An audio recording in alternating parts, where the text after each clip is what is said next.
Hello dear students, welcome back to educational world of Odisha. Educational world of Odisha YouTube channel में आपको स्वागत जनाऊँगी।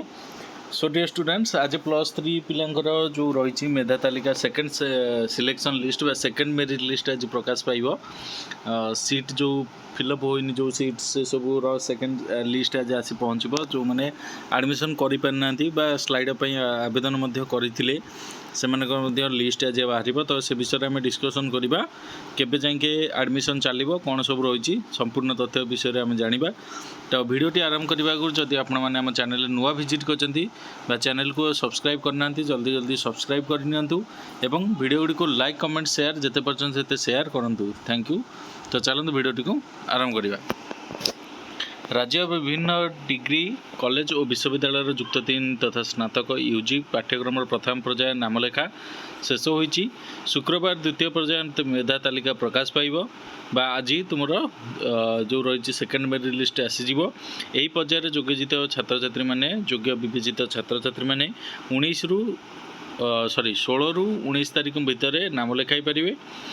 कला वाणिज्य विज्ञान संस्कृत और सेल्फ फाइनान्स कोर्स 2,51,933 सीट रही। प्रथम पर्यायर 1,37,975 जन नाम लिखाई आउ 1,13,958 सीट खाली पड़ी। कलारे सर्वाधिक 1,40,865 सीट्रु 53,856 खाली रही।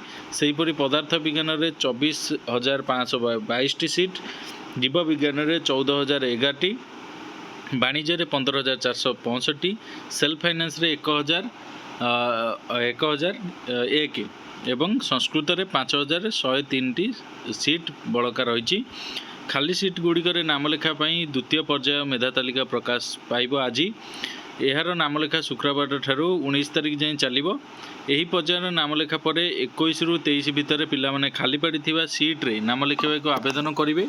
जो मानकर सिलेक्शन हो पारने ये सेकेंड सिलेक्शन लिस्ट रे आउ तुम बाहर जीव आपर नोटिस बाहर जो एडमिशन सरला second list merit list admission सरला तुम सीट जिते सब वैकेंट थी जो जो कॉलेज वाइज तुम प्रकाश पाइज तापर तुम 21 रु 23 भितर तुम अप्लाई कर जहाँफल कौन ना 28 तारीख में स्पॉट मेरिट लिस्ट प्रकाश पाइब जहाँद्वारा 28 रु अक्टोबर 1 जाए नाम लिखाई पारे।